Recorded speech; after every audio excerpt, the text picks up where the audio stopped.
home, auto, business insurance. Welcome to Insurance is Sexy with Dakota and Terry. We springing this thing up today. We are. We got it sprung. I'm coming flowers. You coming pink. It's kind of. This probably is an Easter special. What you say? Could be an Easter special. This is an Easter special. We'll hide some eggs throughout the little episode. I like that. What do they call that in movies? Right. What is it called, Jamie, in movies? Easter eggs. Yeah. That's what it's called. Easter eggs. Kind of in the title. Yeah. Oh, yeah. Ooh. Jamie extra saucy. Exactly. Jamie's not wearing any Eastery looking clothes. She's not wearing Easter clothes. She's feeling out of it. I guess. Yeah. Oh, her shoes is a little pink. Her sneakers little are lavender. alright. They count. Her sneakers count.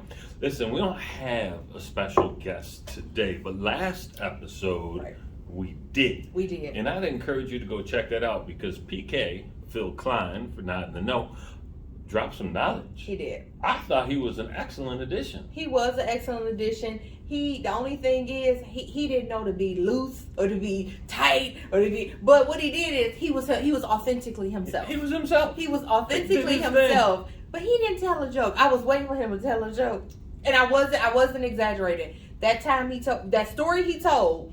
The very first time he told me, I literally teared up. I did. Yeah. I read. It was like you know how to be water. Right, Jamie in the background crying. You know how the water be right there on your little eye. You be like, you can feel but you don't want to blink. Just don't blink. No, because it'll drop and then it'll start running. Just don't blink. Yeah. But it was sweet. It was sweet. So check that show out. Yeah. Be sure to take a look. And today we're back to our normal stuff. Our normal schedule. I like it. We're gonna run through a word of the day. We're gonna give you a little bit of education that takes a deeper dive into that word of the day. Mm-hmm. We've got our leadership lesson. Then we've got a story. Dakota handling the story today. So it won't be made up. Definitely not. You can trust It's going to be factual this time. It ain't going to be Terry's own willy-nilly. It's going to be real. It's a real story, guys. Very true. Very true. Yes. Maybe not that funny, but very actually true. It's not. It's actually sad. Oh, man, I should have thought of another story. See? That's it. But that's okay. My story kind of sad. All right. Okay, don't get bummed out yet. Don't leave us. Hang in there with us. Okay. You got 22 minutes or so before you even worry about that. Before you even get sad. All right. Okay. So let's talk a little bit about the word of the day. Yes.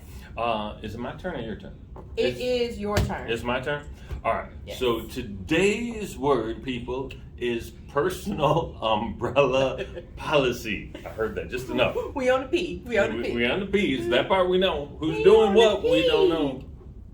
I was going to try and do my sign language, but I don't know that one off the top of my head.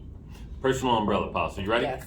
It is a type of policy that provides broad coverage for an insured's liability over and above the liability covered by the underlying contract. So you already got it, and we'll talk about it in a second. May also cover losses that are excluded by the underlying policy, available as personal and commercial. So something to know. You could have a commercial umbrella policy too. You could. So I'm gonna just be honest. Terry didn't read this before, and as you see, I should have just did the word of the day today, people. I should have just did the word of the day. Took it away from Terry. I was gonna add some color in it. He was. I was gonna add to it. But we could tell you had never looked at that before. He just went straight. It's good. I had not looked at that. You want to clarify, Terry? Or you want me to clarify? Go ahead and clarify. You want me to clarify? Yeah, go ahead. Go ahead. What Terry was trying to tell y'all is that a personal, so we're going to eliminate that if it could be with a commercial. So not business related, business, just your personal. A personal umbrella policy is an above your underlying limits, and all underlying limits mean is that the actual policies that you're trying to protect, whether it be your automobile, your homeowners, a boat, a watercraft, just anything else that you have, or a motorcycle. And then the aggregate of all of that, not just any one of it, no, not all just, of that stuff. Exactly, all collectively. The umbrella goes on top of all of those things, in addition to those underlying liability limits. Ooh, so I like that. We'll give you like numbers. If your homeowners has $500,000 of liability limit, and then you have a $2 million umbrella, should you be sued, you have 2.5 collective. It's together. They combine once the suit exceeds the underlying limit.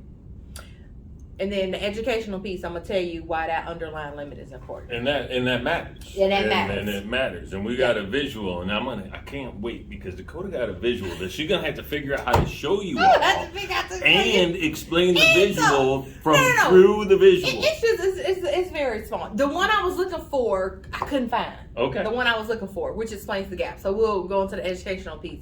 The reason why the underlying limits are important is that you have to have a minimum underlying limit even before your umbrella kicks in or even before you're eligible to get an umbrella. So let's define what limit means in that sentence, because limit changes a little bit. So exactly. So what the limit means is that what is the actual coverage amount that the original policy has before the umbrella coverage can even begin.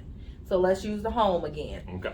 Most umbrella carriers, in order to get an umbrella policy, your underlying limit for the home or whatever else should normally be 250/500,000 split limits or a 300,000 combined single limit. So you have to meet that coverage amount first before you can even get an umbrella, and even before the umbrella can help you. So let's just say hypothetically, you already know that up front. You sign up for it, you do everything. And let's say you don't have that limit. You don't got the 250/500. Let's say you got 100/300. Okay. You don't meet the limit. So what do you think the umbrella policy does? They're gonna reject your claim. No, they're not gonna reject your claim. Oh, good. I like that. Thank goodness. I like that. What they're gonna do is they won't enforce their limit until you meet the gap.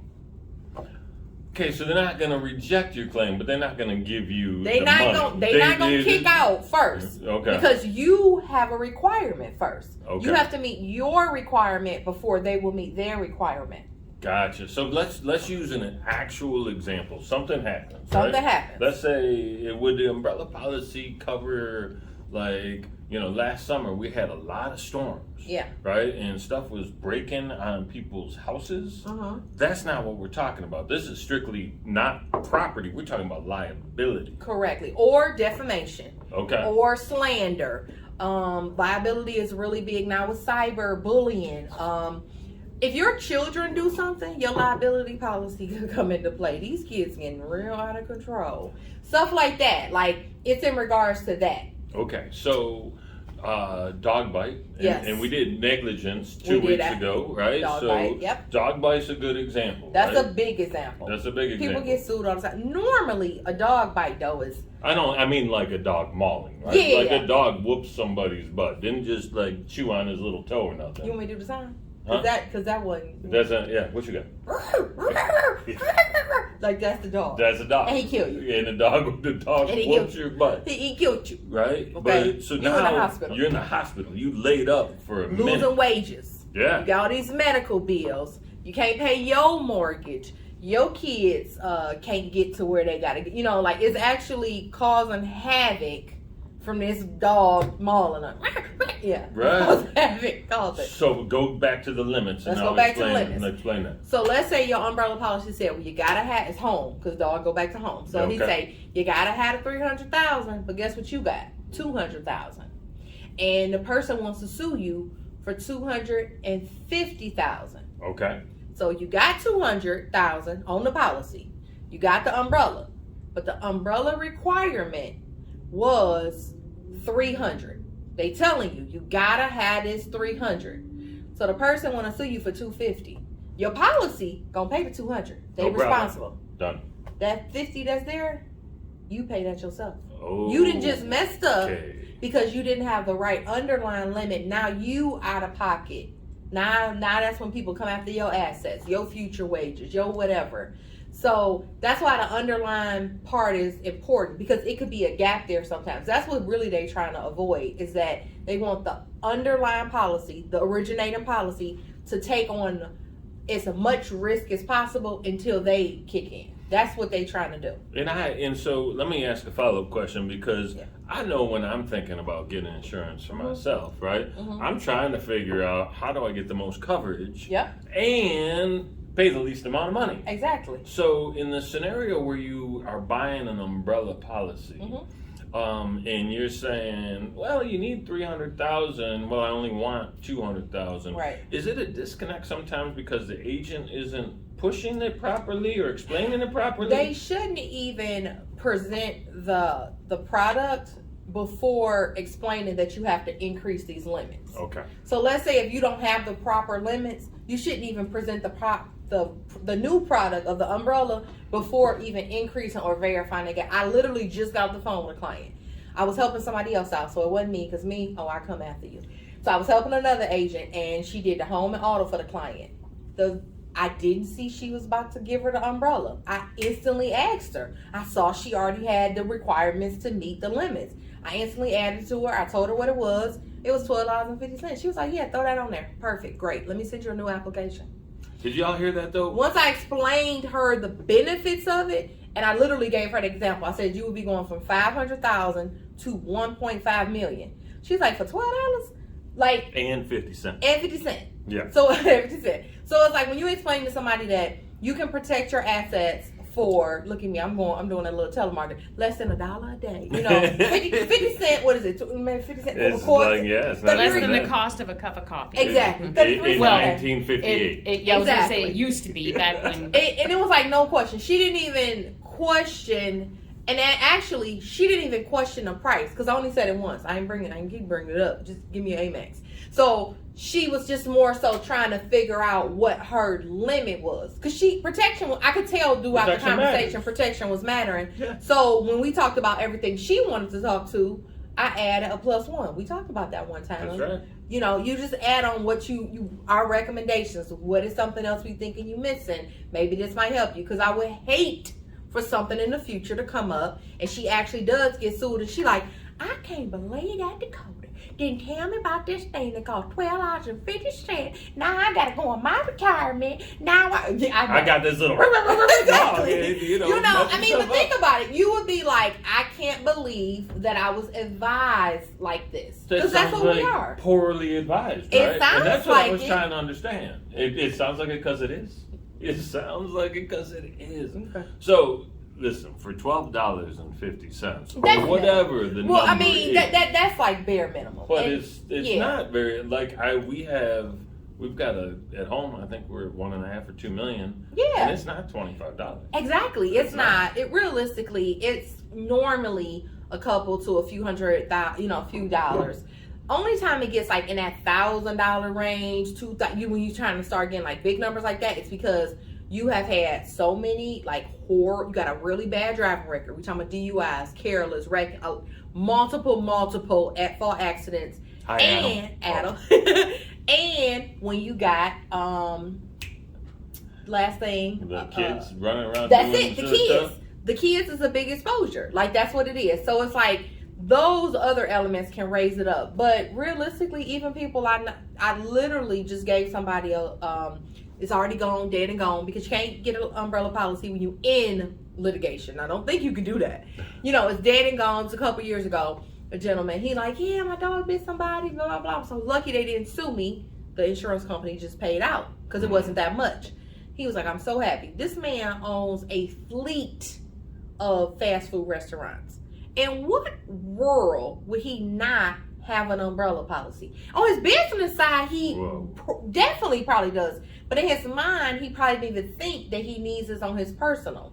Right, because we try and keep it separate, or Exactly. at least we think it's separate. Right. But when something goes wrong at your business and you the owner of the business, they're going to figure out a way to sue you They're too. going to just figure out a way. But this did just happen on his property. So anyway, he was like, I just don't want nothing like that to happen again. I said, well, why don't you have an umbrella? He was like, I do. I said, no, that's for business exposures. I'm talking about at your house, just like your dog, killed that man. I was like, you lucky. You made out like a bandit. You only had to pay $30,000. What if I had one up to $300,000? Do you want to pay $300,000 out of your pocket, or do you want to pay somebody $50 a month? Like, really, that's the short of it. Protect your assets with the least amount of premium. That's what you want to do. That's part of my illustration, y'all. Oh, you got an illustration? Yeah, I forgot illustration. all about that. I printed it in color, so I hope Kim don't get mad. I printed this in color. Oh. Ooh, I know. It's a big... Printing in color is a no-no around here. It's pretty much a no-no, just so y'all know. You imagine how much stuff we print in insurance Just company? imagine how much stuff we print. Right. So basically, just like think about like, why would you offer an umbrella to a client? They have significant savings or other assets. People that own their own business. People that are coaches. People that have dogs. That's a big one. You own multiple properties, especially investment properties. Like you have a portfolio. Terry is crazy. I want people to see it. You have a portfolio of rental dwellings. The reason why it's a good idea is because the people that occupy the property that you own, you have no control and no idea what's going on over there. You don't know what kind of willy-nilly. I think that's in my vocabulary now, willy-nilly. Willy-nilly. That's like malarkey from back in the day. Right. So, you know, it's different triggers that kind of start the conversation, like different keys. Like I said, I knew this particular person, it was because she had the outline limits, but anybody that's telling me they add their kids to, like brand new drivers, I always offer it every single time. People I know that we insure multiple properties that they own, I always ask them. And that's just the thing. It's about what's important to that person and consistency. Just seeing if it's important to them. And they said certain breeds of dogs. Certain. So my sweet little innocent pit bull is the reason we got the umbrella. One of our clients said, oh no, you called him something else. Remember that question every fill? What did you call him? You ain't call him sweet and innocent. You called him fluffy. This pit bull owner over here said that his pit bull. What did you call him? Oh, Smushy. He called him Smushy. Smushy. He said Mr. Smushykins. Listen, he's not gonna do nothing to nobody. This dog is Smushy. The other day I had another client fill that form out. Do you know she put the whole name of what a real pit bull is? Like the whole name. It was like Staffordshire Terrier. Okay. First off, I know what she was talking about. That's why I Googled. I was like, okay. Because I know she said, like in our conversation, she was saying pit bull. And then when she filled the form out, I was like, we got somebody manipulating the system. And then I looked it up. I was like, oh, look at her. That's smart. Listen, she was being totally honest and perfectly aligned with the truth. I like that. She was. And I was like, that went. And it might fly over somebody else's head too. I don't like that. Don't say so that went over my head. I didn't know what was going on. But anyway.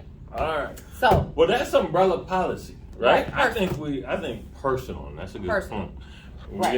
We should talk leadership. Unless you got one last thing to say or two. No, I just want to make sure people know that your personal exposures and your business exposures have to be separate. What goes on in your business life could possibly affect your personal, but it's normally, you want to protect that separately. Whatever goes on in your personal life, you want to protect that separate. Keep those two things separate. That's it. Okay. Just keep them separate. That's a valuable point. That's it. All right. Yep. I like it. All right, so today our leadership lesson is clear communication, specifically top-down communication. As a leader, you want to be what other people are emulating. You want to be the example that they follow. So if you're terse or short or not giving people all the information, and then you get real frustrated when you ask them questions and people are giving you terse, short answers and not giving you the rest of the information, they're doing what they think you want based on watching what you've done in the past. If you want details, you have to give details. If you want happy and excited employees, try being happy and excited. It's amazing how you as a leader set the tone. And we got some other examples, I think, of clear communication. I literally just said this to somebody today. I said, you get the energy you give. Yeah. The energy I give out is the same energy I expect. So if I'm down or I'm, not my best or, and sometimes I know, because you got to self-check yourself sometimes and you'll go back and say, you know what? That I could have said that differently. I could have been kinder with my words. I could have been more patient. I could have whatever. But we try to get it right, and when we don't, you got to try to correct. But just in general, like clear communications, I feel is like realistically, like you are clear in what the end result looks like.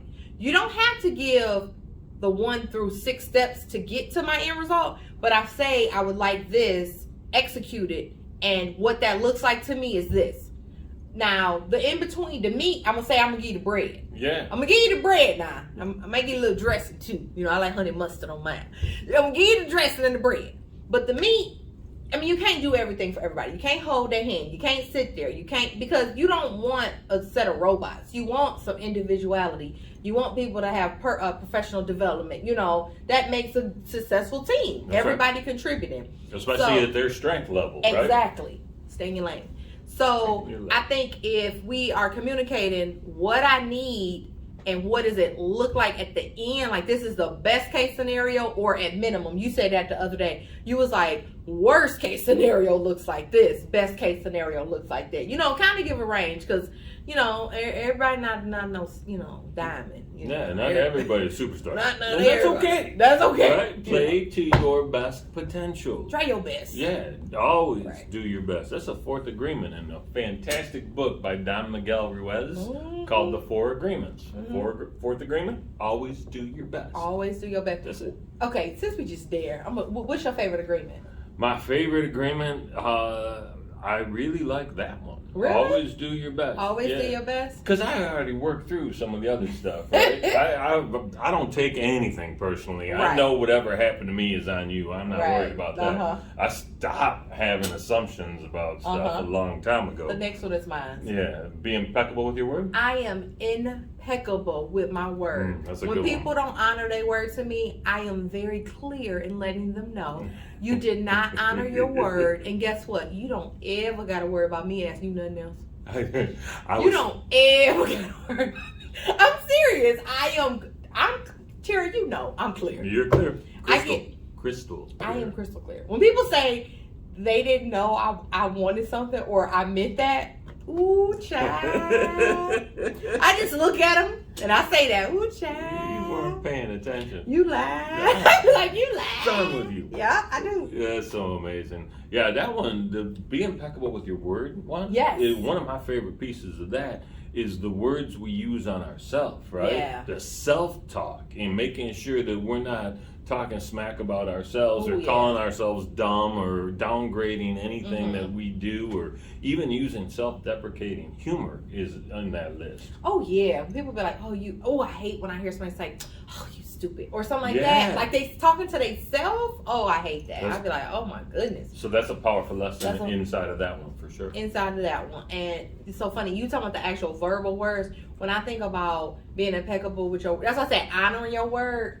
Sort of kind of associated with integrity. 100%. So I put those two together. So to me, when you're not honoring your word, your integrity level has, you took something out of that. That's right. To me, the very simple definition of integrity is do what you said you would do. Do what you say you're going to do. That's it, right? Okay, so we have about 3, you know what I'm saying, leadership lessons. But ultimately, just be clear with people. Let's just be clear and communicate your needs, what you want, and what does it look like when you get it. That's it. Love it. That's Love all it, we love wanna it, do. love it. All right, and now Yeah, it's story time. it's sad story time. Sad story know. time. We have like a little violin on it. Okay, so it is an umbrella story about the lesson. Oh this broke my heart. It really broke my heart. So we had a client. We're not gonna use no names. I ain't gonna do the Terry, all these copyrights and all this crazy stuff he do. So we had a client. They actually met a lot of these things on here. Okay. They should have wanted to protect their potential loss of income. This person was a very, very successful, like specialized doctor, we'll say, like a neurosurgeon or something. Had significant savings and other assets. He owned his own business. Obviously, he had owned his own property. He had specific investment properties. So he checked most of the boxes, like, why would we have ever? So the gentleman's family had ended up being sued. Something happened. It was some auto related. So they had to be at fault for whatever the incident occurred. Okay. I don't know to what extent, but it led the family's wife, so the woman, the spouse, she ends up calling the agency. Hey, Dakota, da-da-da. She starts telling me, I'm like, oh no, I'm like, is everybody okay? I'm thinking about, she just talking about the actual collision. She's really calling because her personal attorney or I don't know if it's her attorney or it's the carrier's attorney, is asking her, does she have a personal umbrella policy? She has no idea. Couldn't answer yes or no. So she called us. Duh, you would call me. Sure. So I said, you know what? Let me look into it. I knew the answer right away, but I didn't want to, sometimes you want to deliver, you want to kind of lay it out.